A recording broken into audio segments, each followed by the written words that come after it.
आपने आज उन जीवित देवताओं को देखा है, उन जीवित देवताओं को देखा है। और मैं अभिभूत हूं, मैं सचमुच मैं अपने जीवन में किसी कवि सम्मेलन में कभी नहीं रोया। आज ने जाने कितनी बार मैं रोया और मेरा मन करता था मैं भागूं, ऊपर आऊं और इन सैनिकों के, इन बेटों का पैर छू करके इनके पैर छू लूं और मुझे कुछ पुण्य इनके मिल जाएंगे जो इन्होंने देश के लिए किया, जो देश के लिए किए। आदरणीय गुरमीत साहब, आपने जो दिखाया हमारे, मैं सबके नाम मुझे याद नहीं आए। मैं मेरठ कॉलेज में, मेरठ यूनिवर्सिटी में पढ़ाता था, अब तो मैं भी रिटायर हो गया। कैप्टन मनोज तलवार का पार्थिव शरीर आया था मेरे शहर में। मैं उस पार्थिव शरीर को, अंतिम यात्रा जो होती है उसमें शामिल हुआ था। आगे मैं अंतिम दर्शन के लिए नहीं जा पाया था। मैंने पीछे खड़े होकर एक छोटी सी कविता लिखी थी कैप्टन मनोज तलवार के अंतिम संस्कार में। अगर मुझे आदरणीय संचालक जी और मंच आज्ञा दे, स्वागत। क्योंकि मेरा नंबर बहुत बाद में आएगा, तब तक हमारे कुछ अतिथि चले जाएंगे, इसलिए मेरा मन है, मैं अपने को रोक नहीं पा रहा। कुल 3 मिनट की कविता है, मुझे उस कविता को पढ़ने की अनुमति ये सदन दे दे। मैं सबसे पहले करगिल के शहीदों पर एक कविता सुनाना चाहता हूं। मैंने पिछले 20 साल में लगभग अधिकतर अपने मेरे लेखन का 80% सेना पर है, शहीदों पर है, आतंकवाद पर है, जम्मू पर है, कश्मीर पर है, करगिल पर है। बाद में मेरा नंबर सबसे बाद में आएगा, मैं जानता हूं, लेकिन ये एक कविता मैं पहले सुना देना। जो लोग उठ के जा रहे हैं, अभी बैठे हैं, मैंने एक कविता में तो गुस्से में यहां तक लिख दिया था, इससे कड़ी बात कोई नेता को कह नहीं सकता। और मैंने इतनी चालाकी से कही कि नेता की समझ में आए नहीं और समझ में आए तो इतनी देर में आए जितनी देर में मैं वहां से निकल जाऊं। मैंने लिखा था, सैनिक अपने प्राण गंवाकर देश बड़ा कर जाते हैं। सैनिक अपने प्राण गंवाकर, देखिए मैंने कितनी सख्त बात कही है, सोचना नेताओं पर इससे सख्त कोई बोल नहीं सकता। सैनिक अपने प्राण गंवाकर देश बड़ा कर जाते हैं, बलिदानों की बुनियादों पर राष्ट्र खड़ा कर जाते हैं। जिनको मां के बलिदानी बेटों से प्यार नहीं होगा, उन्हें तिरंगे को लहराने का अधिकार नहीं होगा। उन्हें तिरंगे को लहराने का अधिकार। जिंदाबाद। ये हैं वो लोग, ये हैं वो देवता, ये हैं वो रक्षक, ये हैं वो वर्दियां, ये हैं वो सैनिकों की आवाजें, सैनिकों के हौसले, जिनके कारण इस देश में सब त्योहार मन रहे हैं, हम सब लोग आराम और हिंदुस्तान आजाद है। ये महसूस कराने का दम केवल भारत के सैनिक पर है, इसके सिवा किसी पर नहीं, किसी पर नहीं। मेरा एक दोस्त है अशोक चारण, उसने एक बात बताई, आप अरबपति हो, खरबपति हो, करोड़पति हो, टाटा जी हो, बिरला जी हो, अडानी जी हो, आप किसी को नौकरी के लिए बुलाइए और उससे कहिए मैं तुमको तनख्वाह दूंगा 1 लाख रुपया, 2 लाख रुपया, 5 लाख रुपया, 10 लाख रुपया, लेकिन तुमको मेरे लिए मरना पड़ेगा। एक व्यक्ति नहीं मिल सकता इस बात पर किसी भी अमीर से अमीर आदमी के लिए जो ये कह दे कि मैं तुम्हारे लिए मर सकता हूं। केवल सैनिक है, जानता है वो देश के लिए मरेगा, फिर भी छोटे से पैसे की नौकरी करने के लिए तैयार हो जाता है। महावीर इंटरनेशनल ने हमको जो दृश्य यहां दिखाया, मैं आपसे अनुरोध करूंगा, आपके पूरे देश में ब्रांच हैं, ये बड़ा काम होगा इस देश की जनता पर, देश की राजनीति पर, देश के प्रदूषण पर बहुत बड़ा काम होगा। ऐसे कार्यक्रम कीजिए और इनकी मेहरबानी मांगिए कि आपको उपस्थिति देकर ये जनता के सामने खड़े होकर ये दिखा दे कि शहीद जिंदा भी होते हैं। जो जिंदा शहीद हैं उन्हीं के कारण हम लोग आज जिंदा हैं। 3 मिनट की एक कविता पढ़ना चाहता हूं, सबको समर्पित करता हूं। एक यहाँ बेटियां ऐसी भी हैं जिनके पति उस युद्ध में नहीं रहे थे, आज उनको सम्मानित किया गया। जब उनको हम देख रहे थे, मैंने जो मुझ पर भी गुजरी, मैंने उस अंतिम यात्रा में पीछे खड़े होकर गीली आंखों से एक छोटी सी कविता लिखी है, सुन लीजिएगा। फिर हमारा यशदीप कौशिक, बधाई देता हूं यशदीप कौशिक आपको कि आप अगर इतने अच्छे कार्यक्रम, मैं तो पहली बार उनसे मिल रहा हूं आज, लेकिन इस महान कार्यक्रम में मुझे लाकर जो मुझ पर उपकार किया है, मैं जीवन भर इसका एहसान कभी नहीं चुका सकता। मैं आदरणीय साहब, आप लोगों ने सचमुच, मैं इतना भावुक हूं। अरुण जेवनी मुझसे बार बार पूछता रहा, भाई साहब कैसे कविता पढ़ेंगे? मैंने कहा मैं कोशिश करूंगा कि हम कविता पढ़ने की मानसिक स्थिति में आ जाएं हम किसी तरह से। आप ये मान के सुनना कि क्योंकि कवि सम्मेलन तो होना तो है ही, हम तो इसीलिए आए। छोटी सी कविता सुन लीजिए। मैं केशव का 5 जन्म भी गहन मौन में खोया हूं। मैं गीतकार नहीं, हमारी बेटिया गीतकार बैठा, लेकिन भीतर, कहीं बहुत भीतर, कहीं जब कुछ टूटता है तो ऐसा भी लिखा जाता है। मैं केशव का 5 जन्म भी गहन मौन में खोया हूँ। उन बेटों की याद कहानी लिखते लिखते रोया हूँ।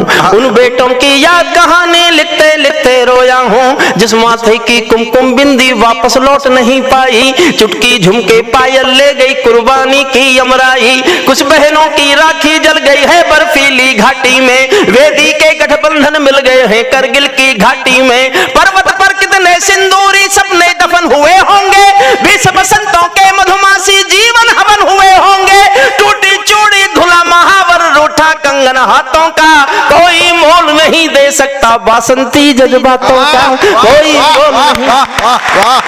टूटी चूड़ी धुला महावर रूठा कंगन हाथों का, कोई मोल नहीं दे सकता बासंती जज्बातों का। जो पहले पहले चुंबन के बाद लाम पर चला गया, एक पल का एहसास जीना। और मैं 20 साल से पढ़ रहा हूं ये कविता, लेकिन इससे पवित्र मौका जहां मैंने जिनके लिए लिखी उनके चरणों में बैठ के पढ़ने का मौका मुझे महावीर इंटरनेशनल ने दिया। मैं इस बात को जीवन में कभी नहीं भूलूंगा। जो पहले पहले चुंबन के बाद लाम पर चला गया, नई दुल्हन की सेज छोड़कर युद्ध काम पर चला गया। उनको भी मीठी नींदों की करवट याद रही होगी, सबको परिवार याद आता है। उनको भी मीठी नींदों की करवट याद रही होगी, खुशबू में डूबी यादों की सलवट याद रही होगी, खुशबू में डूबी यादों की सलवट। और मैं अपने जीवन की सबसे अच्छी पंक्ति कर्नल गुरमीत सिंह जी आपके चरणों में भेंट करता हूं। मैंने इससे अच्छा जीवन में कुछ लिखा ही नहीं। रोया भी बहुत था, लेकिन मुझे लगा मैं जीवन में एक ही पंक्ति अच्छी लिख पाया हूं। वो पंक्ति आपको सौंपता हूं। मुझे दुआएं देना तालियों से, अगर ऐसी पंक्ति मैंने एक और लिख ली ना तो महसूस करूंगा मैं कवि हो गया हूं। जीवन की सबसे अच्छी पंक्ति सुनो। उनको भी मीठी नींदों की करवट याद रही होगी, खुशबू में डूबी यादों की सलवट याद रही होगी। उन आंखों की 2 बूंदों से 7 सागर हारे हैं, उन आंखों की 2 बूंदों से 7 सागर हारे हैं। जब मेहंदी वाले हाथों ने मंगलसूत्र उतारे हैं, जब मेहंदी वाले हाथों ने मंगलसूत्र उतारे हैं। गीली मेहंदी रोई होगी छुपके घर के कोने में। मैं एक ऐसी बिटिया को जानता था जहां मैं पढ़ाता हूं, वो एक फौजी से प्यार करती थी। ना बिटिया ने घर पे बताया, लड़की ने घर बताया, ना फौजी ने अपने घर बताया। दोनों ने शादी का भी तय कर लिया कि अगली छुट्टी में फौजी आएगा तो शादी करेंगे। वो लड़की उस फौजी के नाम की मेहंदी रचा रही है बैठी हुई, और जिस समय मेहंदी रचा रही है उसके नाम की, उसी समय खबर आती है फौजी शहीद हो गया। इस पल को जीना मेरे साथ। गीली मेहंदी रोई होगी छुपके घर के कोने में, ताजा काजल छूटा होगा चुपके चुपके रोने में। जब बेटे की अर्थी आई होगी सोने आंगन में, जब बेटे की अर्थी आई होगी सोने आंगन में। शायद दूध उतर आया हो बूढ़ी माँ के दामन में, शायद दूध उतर आया हो बूढ़ी माँ के दामन में। वो विधवा पूरी दुनिया का बोझा सर ले सकती है। संसार के किसी भी मुल्क में, किसी भी मजहब में स्त्री अर्थी को कंधा नहीं देती। करगिल के युद्ध में एक बेटा शहीद हुआ था, वीरेंद्र सिंह। भरतपुर के पास एक गांव है अजान। जब सेना के लोग उसका पार्थिव शरीर लेकर आए तो उसकी पत्नी गायत्री देवी नाम है उनका, उन्होंने अफसरों की मर्जी के खिलाफ, गांव के लोगों की मर्जी के खिलाफ शादी के दिन के कपड़े पहने और शमशान घाट तक अपने पति की अर्थी को कंधा दिया। ये दुनिया की पहली घटना थी जब कोई औरत अर्थी को, उसके बाद तो काफी घटनाएं घटी, लेकिन पहली घटना थी ये। मैंने इस पर एक लाइन लिखी है, आपका मन मांगती है, समर्थन मांगते सदन का सुनना। तब बेटे की अर्थी आई होगी सोने आंगन में, शायद दूध उतरवाया हो बूढ़ी माँ के दामन में। वो विधवा पूरी दुनिया का बोझा सर ले सकती है, वो विधवा पूरी दुनिया का बोझा सर ले सकती है। जो अपने पति की अर्थी को भी कंधा दे सकती है, जो अपने पति की अर्थी को भी कंधा दे सकती है। मैं ऐसी हर देवी के चरणों में शीश झुकाता हूँ, इसीलिए मैं कविता को हथियार बना कर गाता हूँ, इसीलिए मैं कविता को हथियार बना कर गाता हूँ। जिन बेटों ने पर्वत काटे हैं अपने नाखूनों से, देखिए आपने पहाड़ियां ऐसे चढ़े होंगे, मैंने कल्पना की है। अंतिम 6 पंक्तियां सैनिक के शौर्य पर बोल रहा हूं।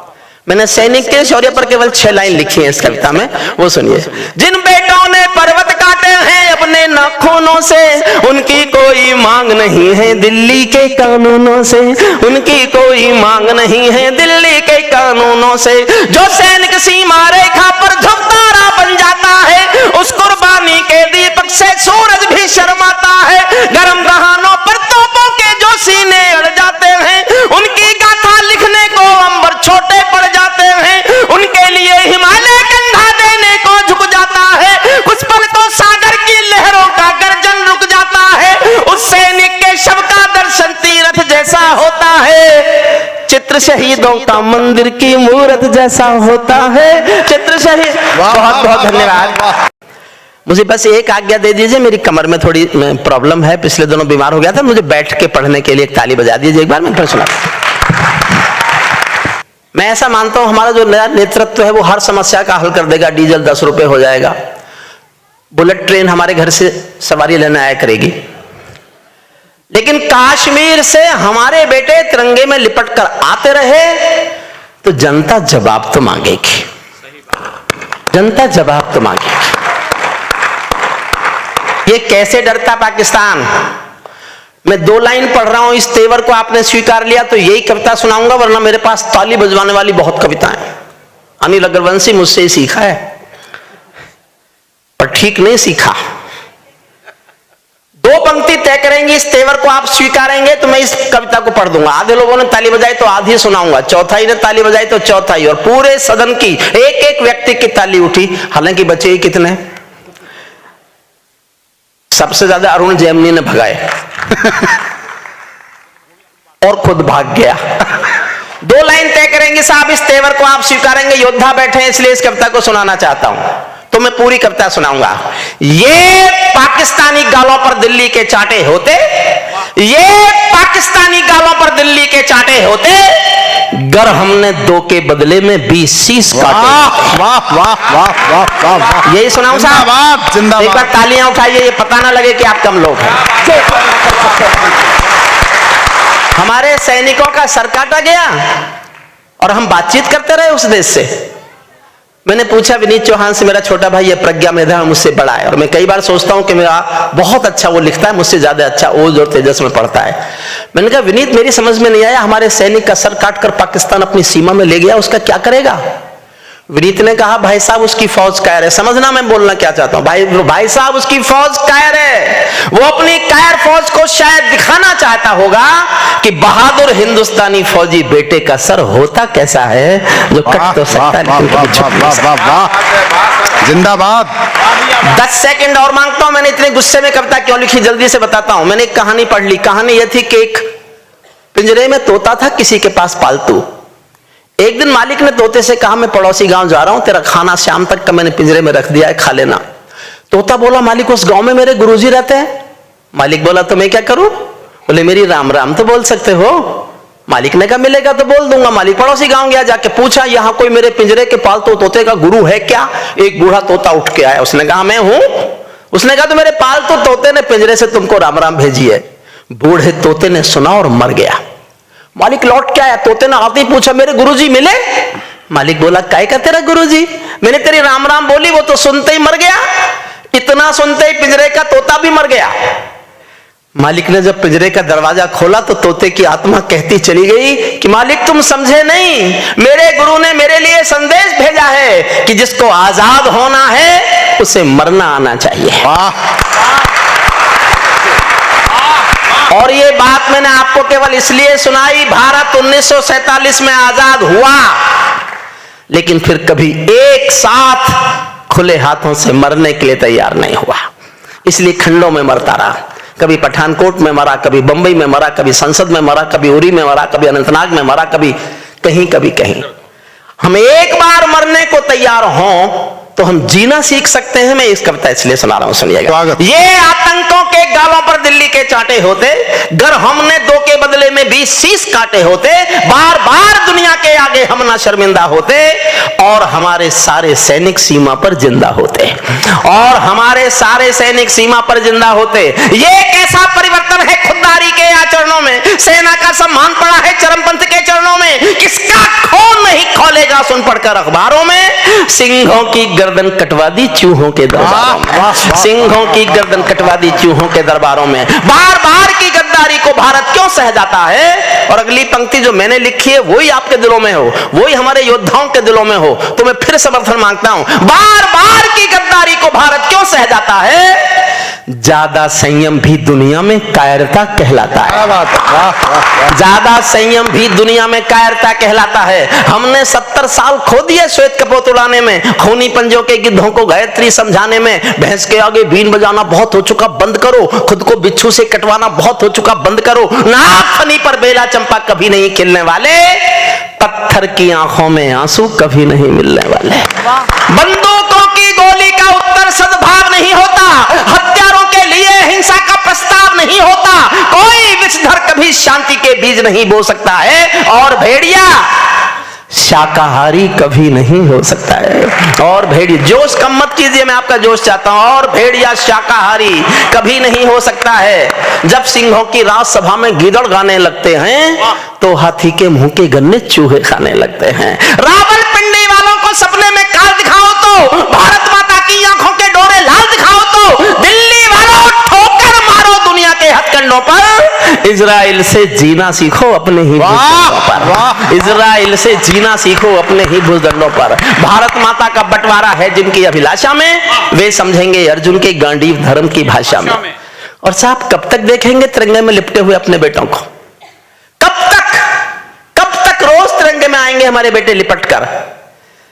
मैं दुखी होकर एक बात बोल रहा हूं, यह सिद्धांत नहीं है, लेकिन अगर आदमी बहुत बीमार हो तो भगवान से कभी कभी कहता है या तो मुझे उठा ले या मुझे ठीक कर दे।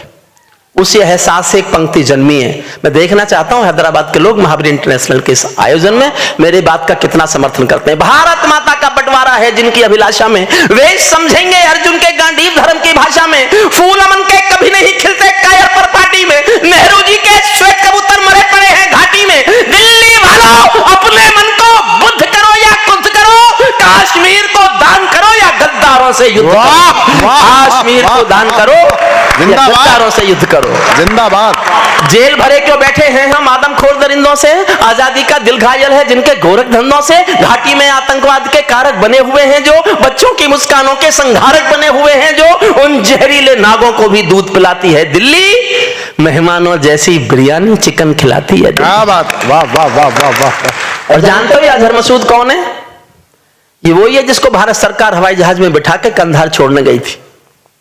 हवाई जहाज का अपहरण हुआ था 1999 में, 2000 में। आदरणीय प्रधानमंत्री थे अटल बिहारी वाजपेयी जी, उन्होंने 36 कैदी मांगे थे, 3 छोड़े। मैंने तब विरोध किया और मैंने प्रधानमंत्री जी को तब कविता सुनाई जाके। बोले क्या करते? मैंने कहा जो किया ये तो बिल्कुल मत करते।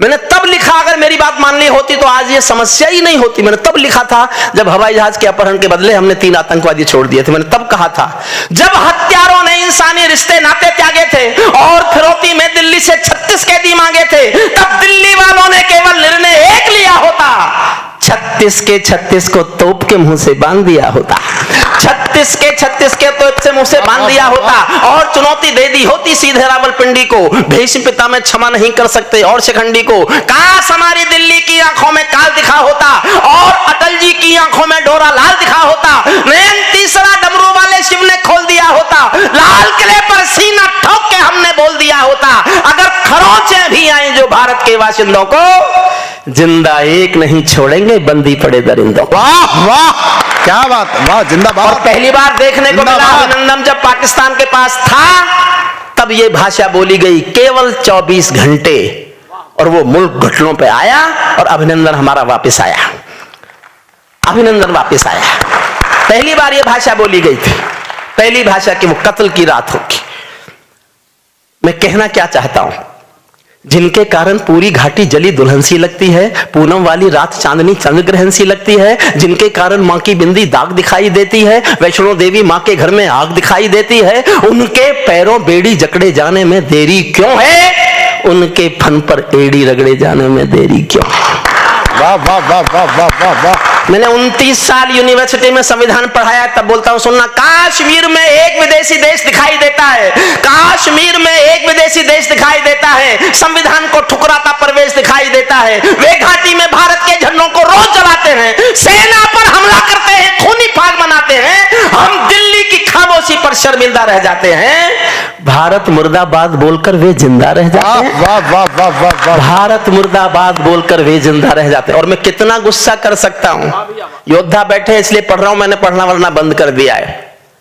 8 दिन हो गए थे उरी पर हमला हुए, भारत सरकार ने कोई फैसला नहीं किया, मैंने 2 लाइन लिखी थी, वो पहुंच गई थी दरबार में, उसके बाद हुआ स्ट्राइक। मैं कितने गुस्से में था आप सोच नहीं सकते। और आपको लगे कि देश के लिए, मेरे दिल में देश के सिवा कुछ है ही नहीं, पीछे से बता रहे थे हुई नहीं, मेरे दिल में सिर्फ देश है, मैंने किसी लड़की को भी नहीं आने दिया इस दिल में, विश्वास कीजिए। पीछे ऐसे बैठे जिनके कई आ गई। मैं कितना गुस्सा कर सकता हूं, मैं योद्धाओं के चरणों में पंक्ति रखता हूं, मैं देश के लिए अपने गुस्से को कहां तक ले जा सकता हूं। मैंने 8 दिन तक जब कोई फैसला नहीं हुआ तो मैं कितने गुस्से में आ गया था सुनना। और आपको लगे देश के लिए गाने वाले किसी कवि को इतना हक होना चाहिए, तो मैं अपने हक पर मोहर चाहता हूं, चुप मत रहना। जिंदा काश्मीर में एक विदेशी देश दिखाई देता है, भारत मुर्दाबाद बोलकर वे जिंदा रह जाते हैं, भारत मुर्दाबाद बोलकर वे जिंदा रह जाते हैं। शायद तुम भी सत्ता मद के अहंकार में बैठे हो, क्या 17 मंत्री मरने के इंतजार में बैठे हो, क्या 17 मंत्री मरने के इंतजार में बैठे हो। सेना पर पत्थरबाजों को कोई इतना समझा दो। और मदद चाहता हूं आपकी सबका समझदारी से, सबका समर्थन चाहता हूं, अपने योद्धाओं के चरणों में रखता हूं, उनका समर्थन मांगता हूं। सेना पर पत्थरबाजों को कोई इतना बतला दो, ये गांधी के गाल नहीं है, उनको इतना समझा दो, ये गांधी के गाल नहीं है, उनको इतना समझा दो। दिल्ली वालों, सेना को भी कुछ निर्णय ले लेने दो, एक बार पत्थर का उत्तर गोली से दे लेने दो, एक बार पत्थर का उत्तर गोली से दे लेने दो। जब चौराहों पर हत्यारे महिमा मंडित होते हो, मैं बहुत जोश में पढ़ूंगा और मेरा अनुरोध है जोश में सुनना। जब चौराहों पर हत्यारे महिमा मंडित होते हो, भारत मां की मर्यादा के मंजर खंडित होते हो, जब कच्छ भारत के नारे हो, गुलमर्गा की गलियों में शिमला समझौता जलता हो बंदूकों की नलियों में, तो केवल आवश्यकता है हिम्मत की, खुददारी की। दिल्ली केवल 2 दिन की मोहलत दे दे तैयारी की, सेना को आदेश थमा दो, घाटी गैर नहीं होगी, जहां तिरंगा नहीं मिलेगा उनकी खैर नहीं होगी, जहां तिरंगा नहीं मिलेगा, जहां तिरंगा नहीं मिलेगा उनकी खैर नहीं होगी। बर्मा बांग्लादेश तलक सीमा पर ऐंठे रहते थे और हमारे नेता चूड़ी पहने बैठे रहते थे। दिल्ली डरी डरी रहती थी पाक चीन की बॉर्डर पर, सेना बांधे हाथ खड़ी रहती थी किसके ऑर्डर पर। दुनिया को एहसास कराओ, हम निर्णय ले सकते हैं, हम भी ईंटों का उत्तर अब पत्थर से दे सकते हैं। अब तो वक्त बदलना सीखो, डरते डरते जीने का। दुनिया को एहसास कराओ 56 इंची सीने, दुनिया को एहसास कराओ 56, अंतिम पंक्तियां पढ़ता हूं, दुनिया को एहसास कराओ 56 इंची सीने का। सिंहासन के माने होते हैं सिंहों का आसन हो, कायरता से दूरटल संकल्पों का अनुशासन हो, राजमहल के आचरणों की गंध हवा में जाती है, राजा कायर हो तो बिल्ली सिंहों को धमकाती है। क्या बात, अगली पंक्ति विदा करना। बहुत बहुत बधाई, बहुत बहुत धन्यवाद इंटरनेशनल ग्रुप को, अपने योद्धाओं को। हमने तीर्थ किया और इस तीर्थ को हम जीवन में कभी नहीं भूलेंगे। मैंने तो 40 साल में इससे बड़ा कोई फंक्शन नहीं देखा। अंतिम पंक्तियां, दिल्ली राजा कायर हो तो बिल्ली सिंहों को धमकाती है, भारत एक अखंड राष्ट्र है, 1.25 अरब की ताकत है, कोई हम पर आंख उठा ले किसकी भला हिमाकत है। धरती अंबर और समंदर को यह भाषा समझा दो, दुनिया के हर पंच सिकंदर को यह भाषा समझा दो। अब खंडित भारत मां की तस्वीर नहीं होने वाली, कश्मीर किसी के अब्बा की जागीर नहीं होने वाली। कश्मीर। बहुत बहुत धन्यवाद।